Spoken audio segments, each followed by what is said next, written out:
You are now listening to the Insight Fantasy Sports Podcast.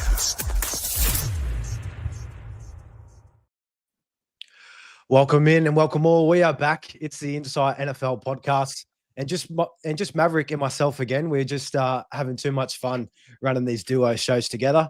Mav, it's Wednesday, 27th of August. We were just chatting. The NFL kicks off next Friday. Do you have all your ducks in a row ready to go for then, or are you just take it as it comes? Let's just fly with it. It's come around quick, hasn't it? It's come around really quick. We're talking 8 days now, so it's just around the corner. Luckily, pre-season's done now. I was sort of sick of getting that little taste of starters being played here and there, and then getting dragged after a drive or two, or just not playing at all, and playing backups and stuff like that. So, have I got my ducks in a row? I don't know. Are you ever fully prepared? No, I am. I feel like I'm ready to go. Leagues are pumping, and drafts are pretty much in the middle of it at the moment. Everyone's just craving it. So it's been great. Yeah, this is the biggest hype point at the moment for the year. Yeah, everybody's in their leagues. I know I've just finished up a couple of my own, and we've got one more tomorrow, which is probably the one I'm looking forward to the most, I'd say. And tomorrow night's show, it will be another real cash live draft league, but this time it's absolutely filled to the brim with other Insight creators. We've got all of our NFL guys here as well, joining in, and we've also got the likes of Whisperer, Matrix, and even Brano. He's throwing this up here already. The chirp is early, and this is one thing that I'm looking forward to the most, is just the banter in this league. IFS Creator League draft tomorrow. Who's coming second? Mav, it couldn't possibly be you, could it? Mate, I don't want to talk to Brano. He broke my heart in the another league. He won it last year, and I think it was our Insight $50 league. He might have won. I don't know how he did, but he did win. So well done to him. So he's got some bragging rights still at the moment. So good on him. The Dynasty League, sorry, he won. So yeah, good on him. He still has some bragging rights, but I reckon he might be a bit tested tomorrow. Yeah, and I can't wait to see it. The 90-second pick timers could really get him. Won't give enough time to get through the spreadsheets and get his plan in order on that 90-second clock. It'll be good to see. But yeah, as always, the chaos is just going to be great. And yeah, with all 12 of us, hopefully a couple of cameos. Hopefully Brano, he can chime in when he's up on the clock. We'll bring him on, bring him from backstage, and yeah, see what he's kind of going. He'll be sweating. Yeah, hopefully. Sweat towel for him. Sweat towel. He needs some sweatbands on. He'll have the full semi-pro kit on. So yeah, it'll be great. That one for sure. You don't want to miss that one out. That, I believe, the stream will be kicking off a little bit earlier than 7:30, because our draft will be kicking off at 7:30. So probably 7:20 start for that one. But yeah, that's going to be a huge one. And we'll also have segments throughout the year as well, just kind of touching in on that league, seeing what trades are going on. Probably won't highlight any of the chirping that's taking place. It's probably not safe or PG rated to get out here in the world. But nevertheless, it's going to be a great one. Before we dive into tonight's show, we do have a pod watch. So this one here, we're going to be going through, and again, it is a SuperCoach edition following on last night's team reveal. Pod watch will have a few players under 10% ownership that we're both high on, and we both could see them being a sneaky value and away from the norm as it is. And then also a couple of super juicier pods that are going to be under 5% ownership as well. So we'll be getting to that a little bit later on. But before we jump into it, again, last night had my team reveal. Pretty nervous following the likes of Secko and also our very own Mav, who honestly, I think the feedback has been Mav has been taking the candy so far. But of course, no surprise. Mav, are you shocked at all in hearing that, or that's just expected? No, a little bit. I mean, it's a brand new format, so you never really know sort of what the right build is at this point. But I feel like the team's looking pretty good. So yeah, we'll be looking forward to seeing how this team goes once the season kicks off. But just SuperCoach in itself, it's really been going pretty well. Whole new platform, whole new different format of fantasy football. So really keen just to start this out and sort of see where it goes, because this could be a really popular format. Yeah, I think we've been really blessed in Australia lately as NFL fans. We've got the NFL coming next year. They're having a proper game down in Melbourne, and I'm sure we'll all be in tow for that one. And now SuperCoach as well is just absolutely taking off. If you did miss last night's show and our previous team reveals, the link is all in the description below for your pleasure. All right in there. But Mav, no real news or injuries at the moment. The only real thing that I kind of saw before we jump into the pod watch, Josh Downs. He's been dealing with that hamstring injury. He is projected to start practicing again very shortly and be ready to go for week 1.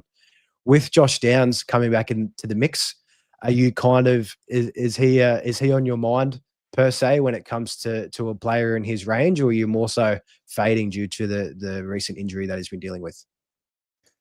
I actually did take Josh Downs later in a draft the other week. He's still going at a pretty juicy ADP at the moment.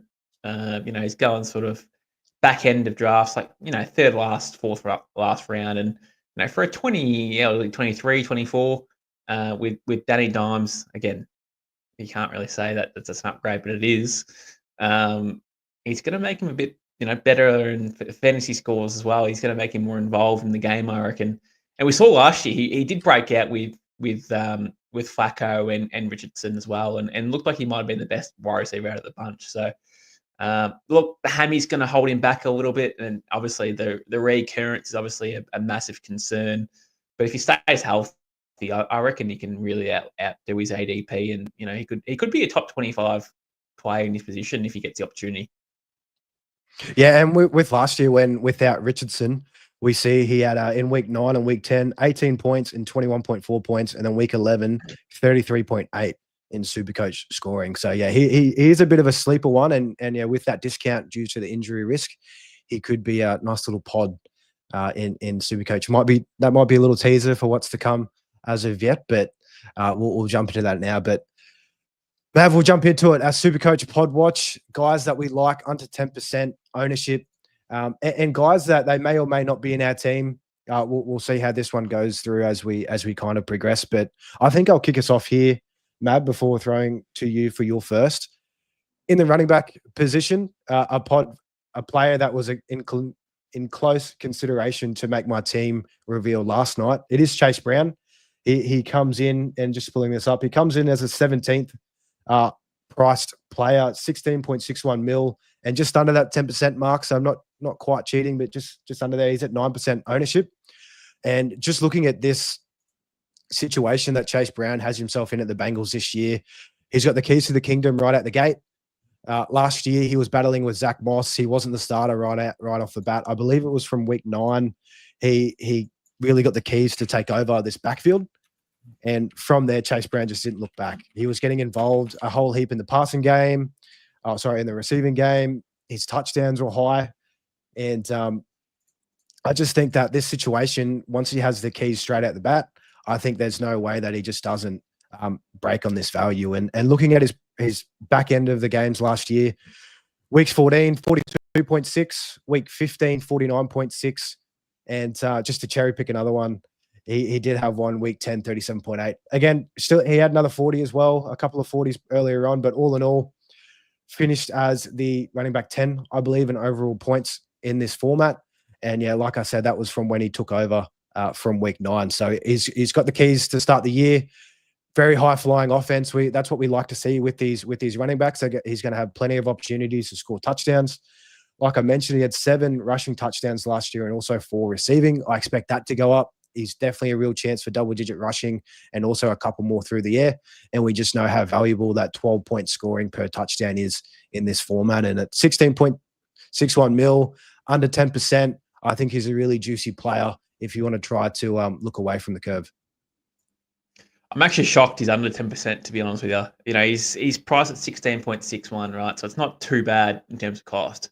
But the output that he can perform, or he can do for the price tag, he could really be like a top 5 player in this format. So it's crazy that there's not more of him, of more teams with him in. I was actually tossing up between Chase Brown myself and there's every chance he might actually come into my team at some point through the off season. I mean, obviously during the let's say the regular season, he might come in. You never know with injuries or anything like that. But yeah, he's really, really fun to watch. As you said, Zach Moss was holding him back last year. They were sort of 50-50 at one point throughout the start of the year. And then once he had the keys to the running back room, he didn't look back at all. High-powered offense.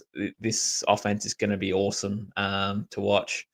And with Chase Brown playing a full year at running back, yeah, mate, you're spot on. He really could dominate, and he should dominate. I mean, he's going in second rounds at the moment for sleeper drafts, and there's no reason why he should be under 10% in SuperCoach teams as well. And I believe before going to your first guy, Mav, shout out to our own Secko. I believe he had Chase Brown in his team, so drew a little bit of inspiration from that. But all in all, the cost is there. Yeah, 17th highest priced running back, and yeah, under that 10% ownership. So that'll kick us off there in the running back room. Who do you have for us, Mav, of your first pod? Mate, I've gone a bit left centre here. I've gone more of a player who's probably more of a mid-pricer, but also a player that could really, really break out this year. And is it a risk to put him into your squad? Absolutely. But in saying that, I've got Rome Odunze as a bit of as a pod watch. Everything that I've heard over the last couple of weeks, this guy is just making plays on offense in training camp. He's been looking pretty good, obviously in pre-season as well. He had a couple of good catches. Joint practices, he's been absolutely dominating. Like, he's the standout player. And now there's rumors that DJ Moore's taking snaps at running back as well. So if that's a concern for Swift, or if that's a concern for DJ Moore, is yet to be answered. But Roman Dunze, seriously, he's a serious breakout candidate this year. I've snapped him up in a couple of leagues in draft leagues myself, and I'm stoked about it. But at $8 million, you're getting him for a discount. For a guy, if he breaks out, will generate a lot of cash. And as we always say, Mullin, cash is king in this format. So Cash is king. If he can give you seven mil, on top of his price tag, can get to about 15, 16 mil just for him breaking out, and that's perfect. Yeah, I love this one, Mav. And I didn't even realize Robidoon's had 8 mil as well. That cost is just so juicy. And comparing it to his running mate and DJ Moore, he's just under 13 mil at 12.89. Robidoon's very well could lead this wide receiver room in targets and also touchdowns when it's all said and done. Yeah, like you said, DJ Moore, I kind of feel like he's a bit of the odd man out. He doesn't probably fit the system as good as probably what Ben Johnson would like. He picked up Luther Burden for that short yardage role. Robidoon's lining him up everywhere on the X in the slot. He's going to get a whole heap of work. And yeah, I love this one, Mav. And it's a cheeky pod, and even better, the price is just so cheap. So yeah, on board with Roma Dunze. And we expect this offense to take a huge leap as a whole. The offensive line has gotten better. The only real question mark, I think, is with Caleb Williams and how he's going to perform. He hasn't really looked too hot during the preseason, even though, of course, it's the preseason. Take it with a grain of salt. But if Caleb Williams is just half decent, well, definitely he could support Roma Dunze well above this cost, and it'd be a nice juicy pod. So on board with that one. Yeah, it's funny though, because you're spot on. Like, Ken Allen's gone, and he was taking a lot of targets from Dunze last year. DJ Moore, he was in and out of games, and I think he's very inconsistent, to be honest. I like him as a player. It's just I don't know what he's going to be like in this offense.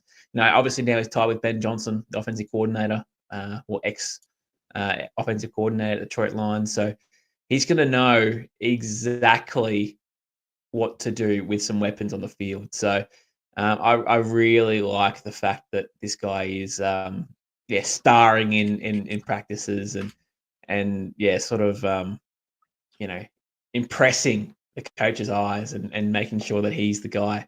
$8 million, you're getting a bit of a discount compared to like guys like Waddle and Marvin Harrison and the likes of those players. You're getting an extra $3 million out of him, which is always nice. Or even $4 million. I think Waddle's 12. So if we're talking about a breakout pod, he could be it. Yeah, I love it. And sneakily too, a lot of people are really taking on board that connection that he has with quarterback Caleb Williams. They're going out to games together and stuff. They were drafted in the same class within 10 picks. So I think that chemistry plays a little bit of a part as well, especially if Caleb Williams is trying to find his favorite receiver. And yeah, definitely could be Rome Dunzo. So yeah, love that one, Mav. I will stick in the running back position for my second pod of the evening. Here's the cover for tonight's photo. Running back Jonathan Taylor from the Indianapolis Colts. And I don't think enough people are talking about Jonathan Taylor. When the news was decided that Danny Dimes was the starting quarterback for this team, everybody was talking about, how much better this is for the wide receivers and for Tyler Warren. But I think it's just as good for Jonathan Taylor, if not better. I think he's not getting talked up enough. And I think just the talent overall, like this guy's shown that he can be the number one overall running back before. I know it has been a couple of years since that has happened and he's been dealing with a few injuries, but I think that's the only thing stopping Jonathan Taylor this year is if he gets banged up. Last year at the back end of the season, and again, you kind of have to take this with a grain of salt because the Colts offense and their season, they were kind of just hanging up the boots at that point. They kind of didn't want Anthony Richardson doing much with the ball, so they just decided to feed it to Jonathan Taylor. But his stretch down the back end, week 13, 33.6. They had a bye in week 14. Week 15, a little bit lower, 21.2. But in week 16, 79.6 he put together for SuperCoach. He had 3 touchdowns, over 200 rushing yards. Again, that's not going to happen every day, but it just shows you that is his ceiling on any given week. He could just go absolutely ballistic. They're running behind a really good offensive line. And if Danny Dimes can do anything in the passing game and shore up the front line for him and not come up against stacked boxes, he could just absolutely run away with it in a lot of games. And I think one thing that Jonathan Taylor hasn't had much love of in the past years is his in the receiving game. Anthony Richardson being a very run-first quarterback, he's not really looking to dump off to his safety blanket in Jonathan Taylor. He's just going to run himself. But if we look back at Daniel Jones's last full year with the Giants, just for reference, and this was again with Saquon Barkley, Jonathan Taylor isn't as good as Saquon, of course, but the talent is not too far off. JT definitely has that upside. But in 2022, when Barkley was dealing with Danny Dimes as his quarterback, he had 57 receptions, 76 targets that year. He added 300 yards as well to go along with it. So if Jonathan Taylor, if his rushing production could be similar to what it was last year, he's got double-digit touchdown upside as well. He finished with 11. And if he can add in extra work in that receiving game, I think at his cost, he is at 19.71. So he's on that little higher end. Looking at it here in comparison, he's the 5th highest price, but he's at 5% ownership. So I think he is a nice little play up. If you want to get a bit cute, I wouldn't advise it. But if you wanted to switch away from Bijan or Derrick Henry, I think Jonathan Taylor could definitely produce similar to those guys. And under 20 mil, 5% ownership, that's where I'm going with my second pick, Mav. Yeah, and don't forget Jonathan Taylor's behind a really, really solid offensive line. They'd be ranked top 3 in the league based off that offensive line. So, when he's healthy, man, this guy's a boss. He seriously is. He can have some big games where he has 3 touchdowns with 120, 130 rushing yards. That's if he doesn't break out for a 50 or 60 yard touchdown, which he's more than capable of doing too. So, look, obviously you've got guys like Saquon, Jameer Gibbs, Derrick Henry, Bijan. They're all at 15% plus at the moment in ownership, and everyone's sort of owning those guys and sort of rolling with them. But I don't think it's always necessary that you need to have Saquon Barkley into your team. I mean, he's 43% owned, and I get he's a fun player to have into your team. I really do.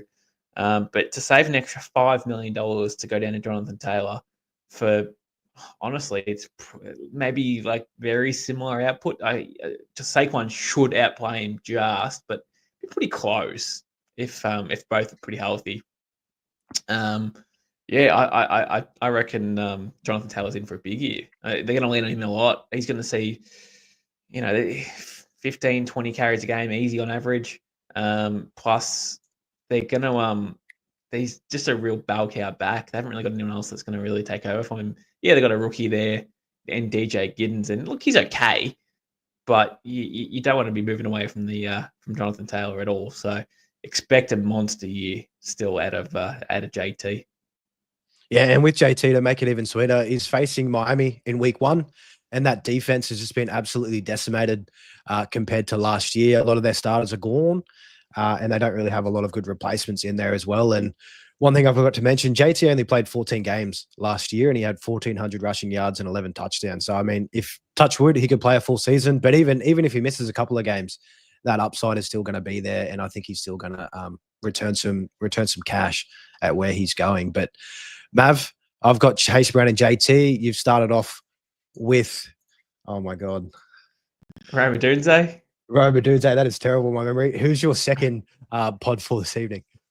It's funny because I've actually gone a similar player in the same position, and that's Josh Jacobs. I think Josh Jacobs is he's at 7% owned, so he's a bit more owned than Jonathan Taylor, and that's probably because he's $2 mil cheaper. Sorry, $1 mil cheaper than Jonathan Taylor. They're very similar players, Josh Jacobs and Jonathan Taylor. They're not, they're not the best players in the passing game by any stretch, but on the ground they are absolutely magical. They're very physical running backs. You're going to need 2 guys to take them down. They don't go down under first contact as well. We saw last year when Josh Jacobs actually joined Green Bay, he was getting faded away at a lot of teams or draft teams because of the fit, and then we weren't too sure what it was going to look like in Green Bay. But God, he looked like he probably looked the best of Josh Jacobs we've ever seen him. To be honest, last year was a monster. Again, the offensive line is solid. Jordan Love can move the ball a little bit as well, but the sole focus is to get Josh Jacobs the ball. Keep in mind, end of the year when it starts getting a bit colder and colder, they're going to start passing less and dumping off and handing off to Josh Jacobs a lot more too. So I really like Josh Jacobs as a player. And look, he's good for one good year, one bad year, one good year, one bad year. It's sort of the trend he's had over his career. But I can only base it off these Green Bay career that he's had too. So he's going to be a fantastic player this year, I think. Yeah, I love it, Mav. Yeah, again, tied to a great offense. That's probably the biggest difference that he has compared to Jonathan Taylor. Like the Green Bay Packers, the offense is just so much better. Matt LaFleur absolutely cooks when it comes to play calling, and a healthy Jordan Love this year as well. I think it's going to open things up as well for Josh Jacobs. Like looking at it, just over 1,300 rushing yards and 15 rushing touchdowns. Again, the rushing touchdowns production in SuperCoach scoring format is just way too good. And if this guy is scoring a touchdown nearly every game, of course I expect that to regress a little bit, but it's still double-digit touchdowns, cracking that 10 or jumping a little bit over that. I think it's pretty much a lock if Josh Jacobs plays a majority of the season. And one thing that I was kind of worried about with Jacobs, I shamelessly faded him last year and I paid the price. I was a little bit worried about the whole, they brought in Marshawn Lloyd. Matt LaFleur likes to run a bit of a committee, but Marshawn Lloyd, of course, injury prone as hell. And again, to start this year, he's on IR, so he'll miss the first 4 games. They really have nobody else behind Josh Jacobs. So Matt LaFleur, his hand's going to be kind of played, without his desire a little bit. It's just going to all be Josh Jacobs again. He'll take as much work as he can handle. And yeah, at a cheaper cost than JT, I love it. Especially, Jaden Reed's obviously in the moonbird at the moment. We're not too sure about his status. Matthew Golden, Dobbs, that's sort of all they've got at the moment in at wide receiver. And Wicks, I believe, still on the roster as well. But we're not talking about like household names here or wide receiver that they have to get the ball because these guys are studs.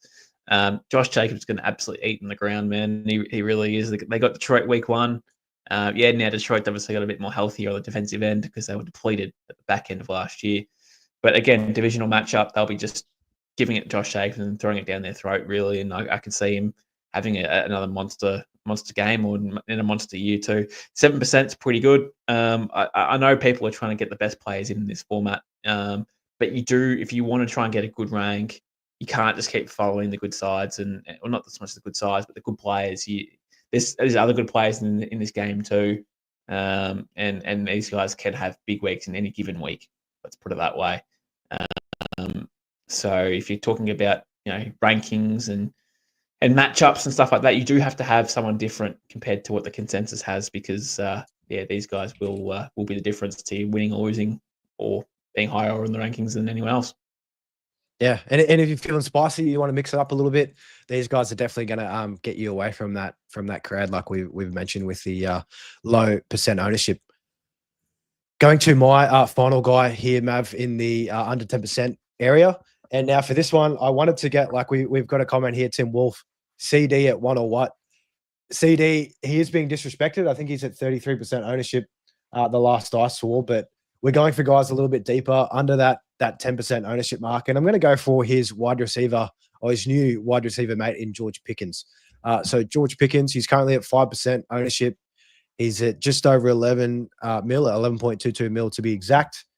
And where he's being priced at the moment, he's the 47th priced wide receiver, and he's going around the guys of like Khalil Shakir, Rashad Bateman, Tank Dell's just a throwaway, Romeo Dobbs, Ricky Pearsall, Alan Lazard, Jalen McMillan. So I'll take George Pickens over all of those guys.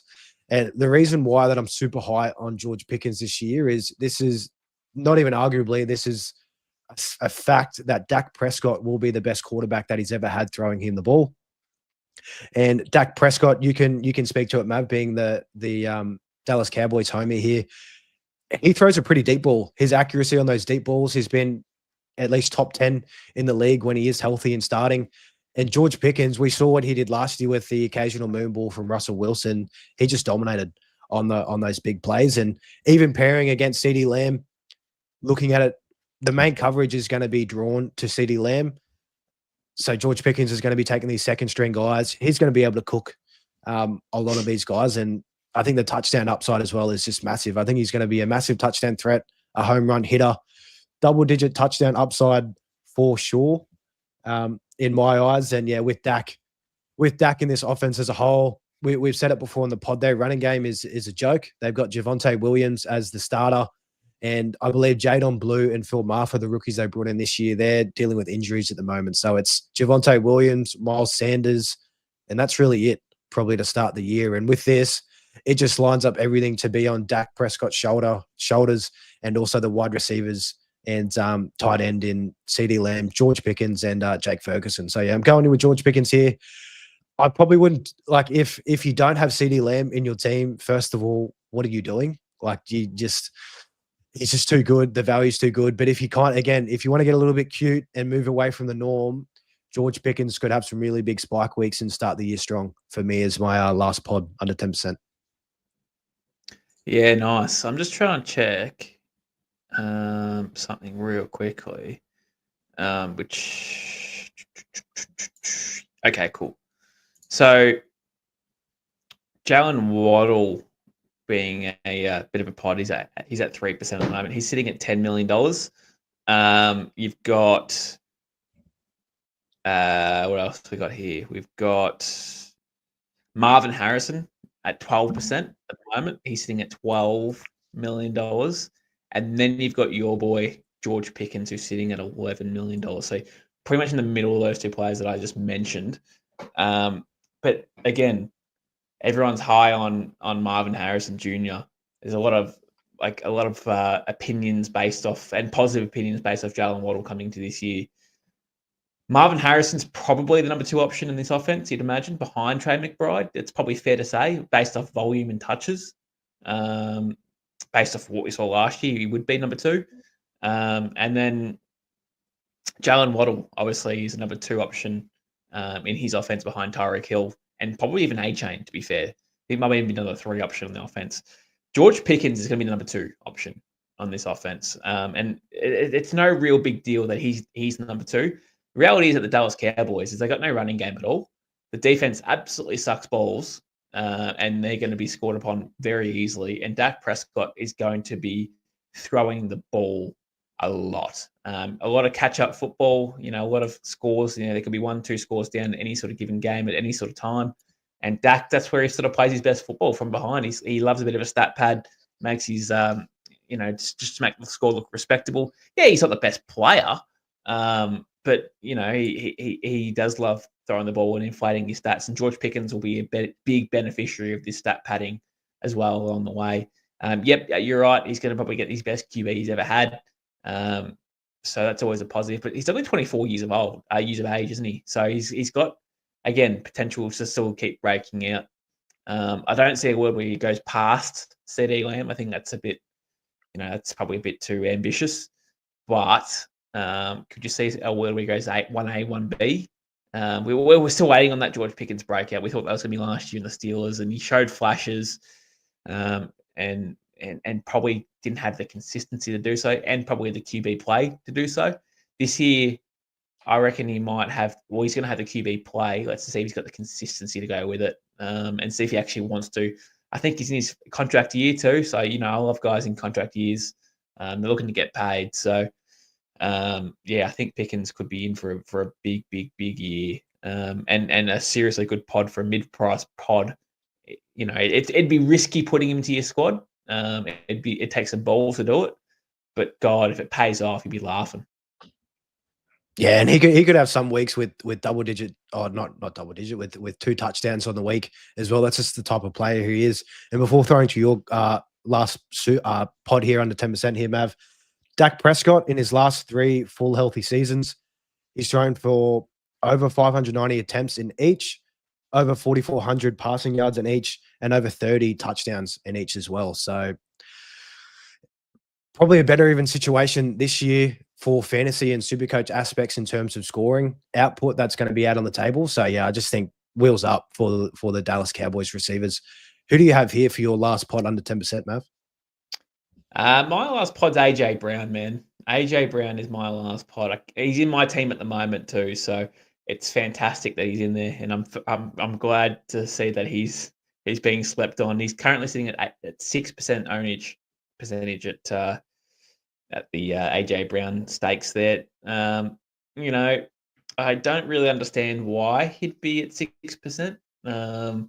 Again, I've said this so many times, we're expecting the Philadelphia Eagles to be in a lot more ball games this year, which means that Saquon Barkley won't be seeing 20 plus carries, and the ball will be flying more around the field, and that means Devonta and AJ Brown will be seeing a lot more or increase of usage.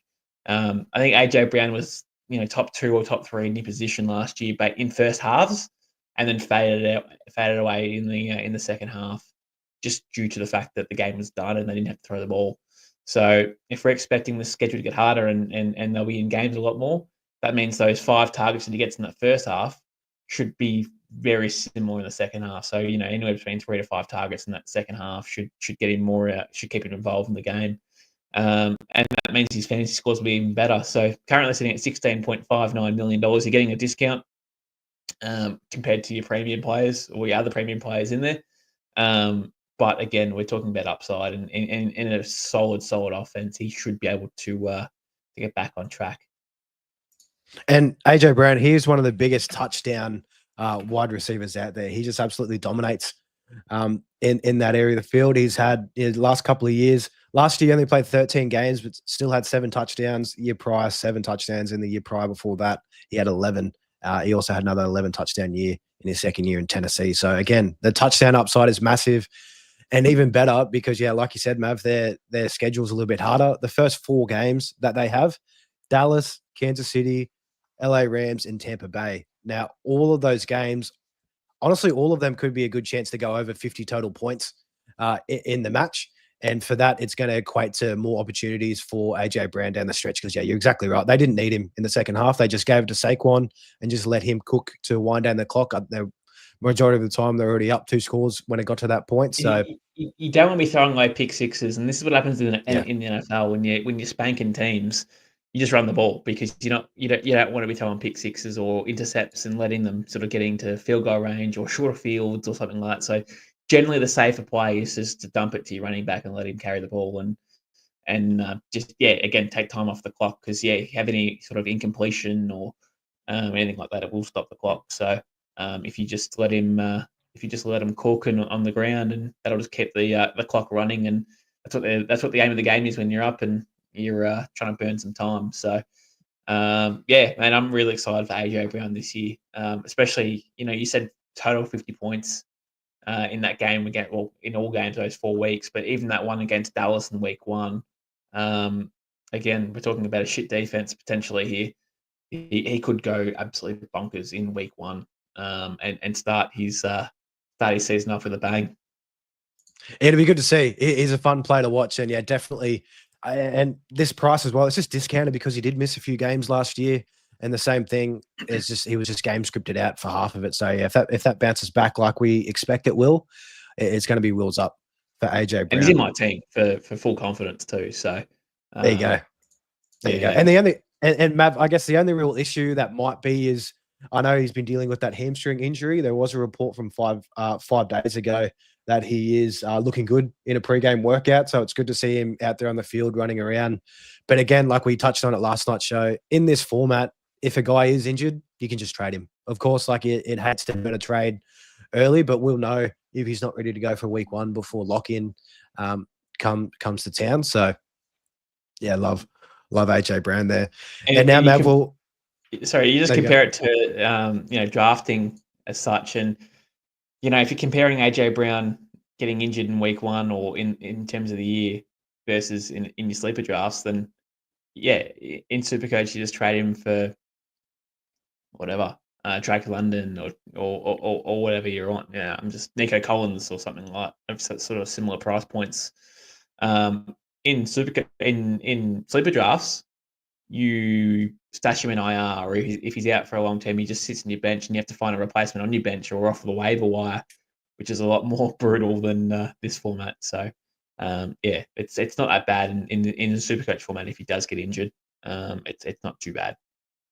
Yeah, take advantage of the SuperCoach format and throw in guys that potential injury risk, but guys that are just way too good to pass up. Now, Mav, we'll move on to our super pods. These are deeper, nastier players in the ranks, guys under 5% ownership. And I'll kick us off. I've got a couple here just to kind of throw out here. The first one I'll be super quick with. Michael Pittman Jr. He was a very deep one at 1%. He's at 9.56 mil. And this was before I had this here before I heard about the Josh Downs news. If Josh Downs, for any reason, if he misses time to start the year, I think Pittman could have a really good showing out the gate. We've seen it a couple of years ago. I feel like last year was a bit of a write-off. Just he nearly needed back surgery at one point, but he just kind of played through it, and you can clearly tell that he just wasn't himself. So at 1% ownership, under that 10 mil mark, this would be a one to watch if depending on how Josh Downs comes out the gates. But yeah, that pity city for me there. But my main super pod, the guy that I just can't get enough with in sleeper drafts and also in SuperCoach, Drake May, quarterback for the New England Patriots. He's at 2% ownership, 18.07 mil. So looking at this at my team as it stands, and from last night, I have Jalen Hurts, the same spot that you have, Mav, in your starting quarterback spot. But again, if I wanted to move away from the norm, if I needed to use cash for other positions, Drake May is nearly 7 mil less than Jalen Hurts. And I expect him to take a massive leap this year in terms of rushing. He's got that dual threat capability, loves running the ball. I think he was averaging 35 yards a game on the ground in his small amount of starts that he had. But in college, he ran so much in North Carolina, and I think he's got a very good chance for a lot of rushing touchdowns to sneak in. And I was actually surprised that a little bit of a segue. His line at the moment is over 2.5 rushing touchdowns on the year. I think that's an absolute smash for all those betting fanatics out there looking at early lines. Yeah, Drake May, just can't get enough of him. The offense as a whole has improved. They've given him more help in the trenches with Will Campbell, the 4th overall offensive tackle in this year's draft. Stephon Diggs addition, and of course the absolute hotness in Travion Henderson. He'll be able to help out and even open up lanes, I think, as well for Drake May when it gets down to the end zone. So Drake May and Michael Pittman Jr. for me, Mav. Yeah, nice. I really like that call in Drake May. You've been drafting him everywhere possible in drafts at the moment, sniping me wherever possible as well. But yeah, at the same time, I really like the upside of what he could do. What's he sitting at? 18 mil, I think it is, top of my head. I think that's what he's sitting at. Yeah, 18 mil. Yep. Yeah, so you're probably getting him at a $7 million downgrade option for a guy who could really break out. We think he's going to be top 10 this year, based off his rushing volume plus his passing volume. Last year, he was really smooth being as a passer with no weapons at all. Like really smooth. Like game winner he had was awesome. We're also thinking about like Kyle Williams on the roster, young rookie that will be probably improving as the year goes along. there's a bit of talk about Pop Douglas sort of making an improvement. You got Stephon Diggs, as you said, veteran who should be playing week 1. They say he's on the fringe of, but looks like he'll be coming week 2, week 3. If not, if it's not week 1, it'll be very early. Otherwise, what else you got there? You've got Boutte, who they sort Big of booty. like. Yeah, they sort of like him as well. So yeah, I don't mind what they've got there, the Pats, but I really like the fact that Drake May is getting a lot of interest. He looked smooth in the preseason as well, looked really smooth. So it'd be ballsy to put him into your Supercoach sides because generally speaking, you want to go premium option at your at the helm of your squad. But unless you truly believe that Drake May is going to be a top 5 option, that could be a saving grace if that's the case. If he does come through from the get go and just dominates and doesn't look backwards, then mate, you really set up. And I think we've kind of you've started the trend with JJ McCarthy in your flex.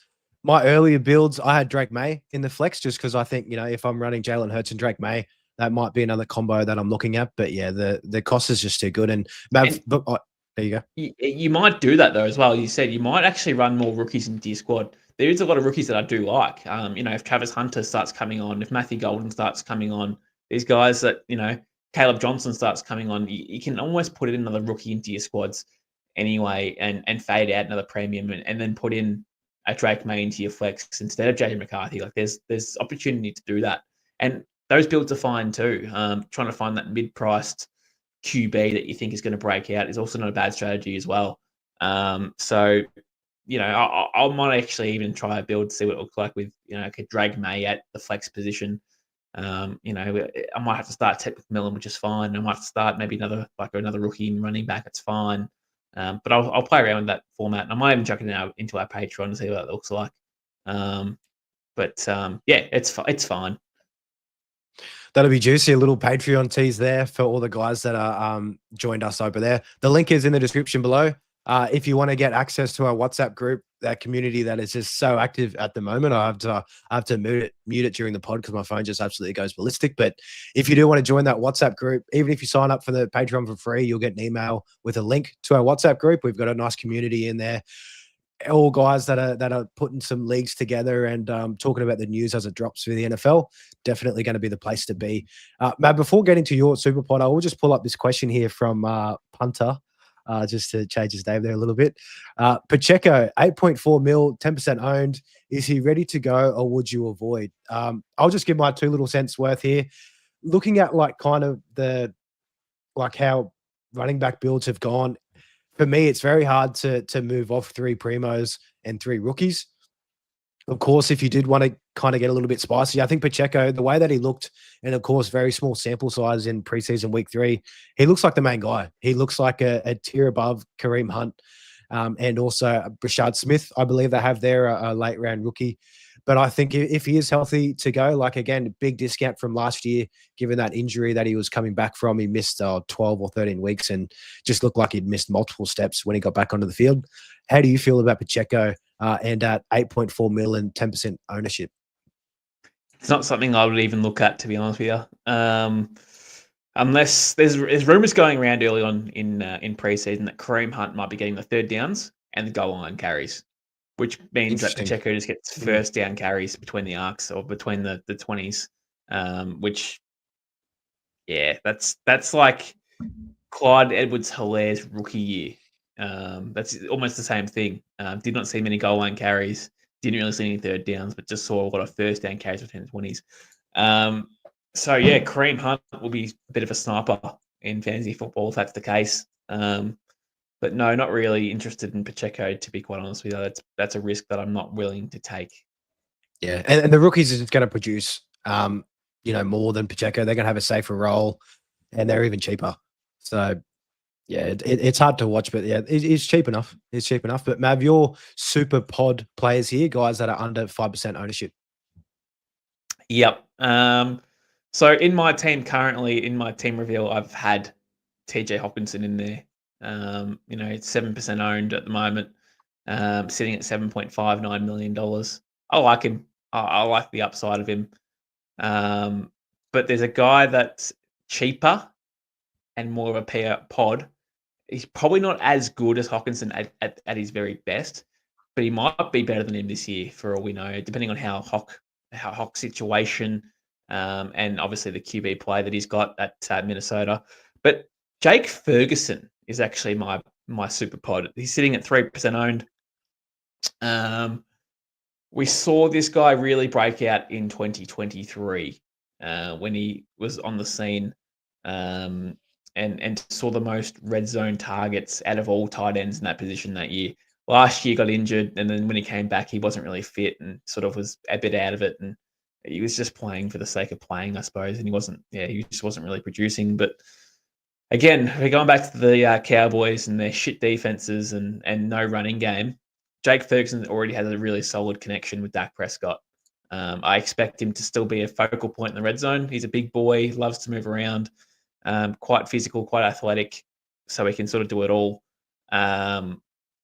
But he's obviously concerned that he doesn't break out, or not break out, but produce. But I'm confident that he'll be able to do it, and you could almost put him into your squads as your tight end too, if you wanted to go a bit cheaper. And look, we're playing a format where cash is king, and you want to sort of get an extra $3-4 million from these guys. So, Jake Ferguson's got potential to make money straight off the bat. If we're thinking about Hockenson making money at $7 million, I don't see why Ferguson can't at $6 million.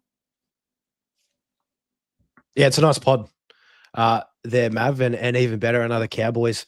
You got the Cowboys hat on at the moment. Yeah. I'm taking it. Yeah, so it's good to see you sliding one of those boys in there. But yeah, I agree. The touchdown upside is real. Like you said, in 2023, he was the most targeted tight end in the red zone. And there's just going to be so much passing on the Cowboys. Yeah, like you mentioned, with the terrible defense. So yeah, love Jake Ferg there. And yeah, he is sneakier if you do want to move off TJ Hawk. Yeah, at 1.5 mil less. Big fan.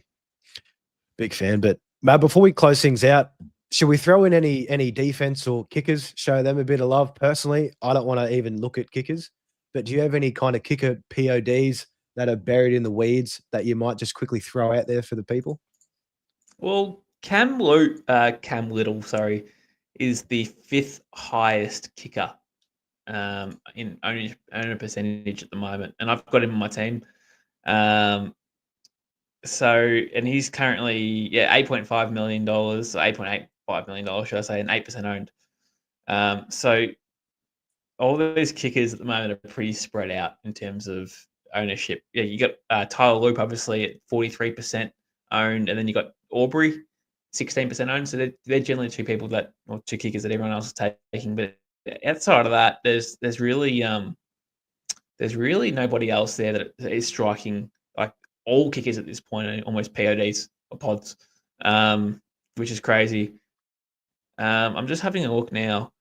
Ryan Coe, the kicker for the Tampa Bay, is currently the 3rd highest owned player.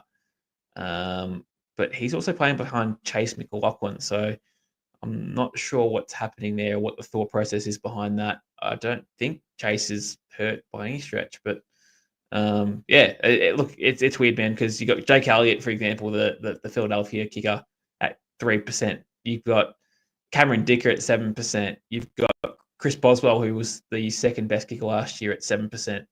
So it's pretty crazy. Everyone's sort of spread out at the moment. So, and I imagine that it's going to be the whole. It's how quick kickers are going to be in this format. Everyone's going to have. It's probably going to make where you get your PODs from or your pods from kickers. And even just to quickly throw into defense with that being said, Mav, New York Jets, they are a deeper one. I don't think I've seen anybody of us in particular with New York Jets in their lineup. They're at 4% ownership currently, 6.39 mil. They're not in my lineup. I've got the Cards and also New England Patriots.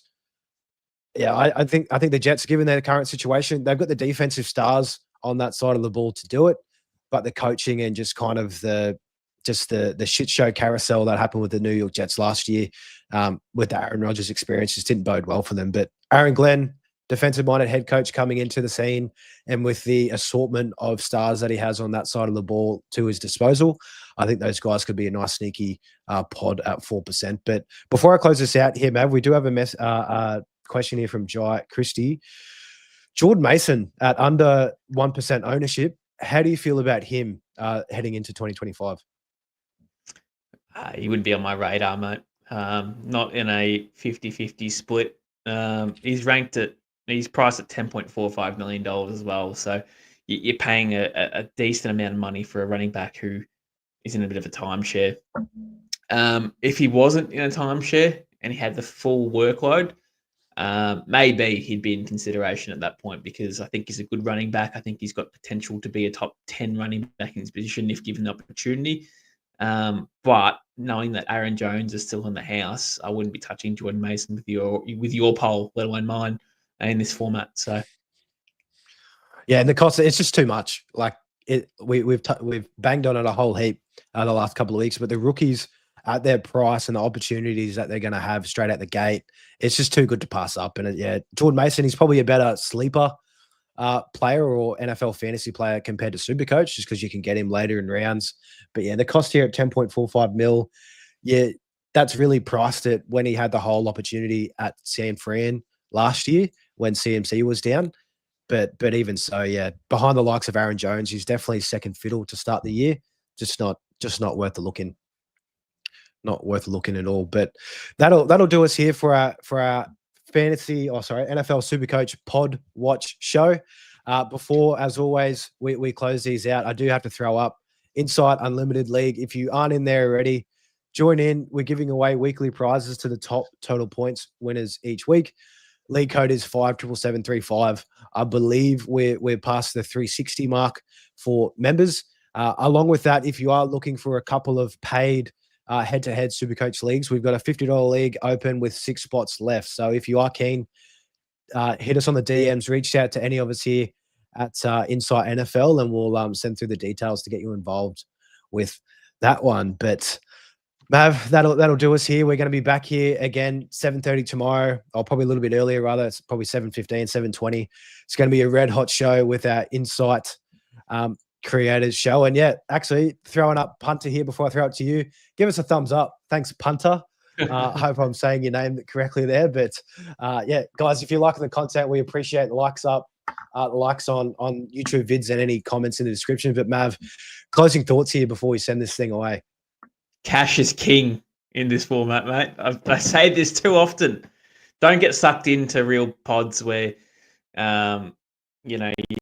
like Jordan Mason, you can't get sucked into him. That would be a mistake, and you'd be throwing away your season. Pacheco's another one I reckon would be throwing away your season as well.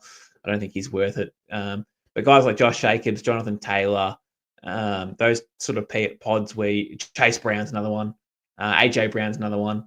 Those 4 in particular are ones that you should definitely recommend or even consider putting into your squads, just to try and get a point of difference going on there too. So outside of that, man, like if you want to get really technical with Jake Ferguson being a tight end too, not awful, make some cash there. But yeah, just keep in mind that you can't just copy everyone's squads and hope that you're wondering why your squad's not performing, is because you've got the same squad as everyone else. Love the closing thoughts there, Mav, and in particular, cash is king. Thanks for tuning in. We'll catch you all tomorrow night. Ciao.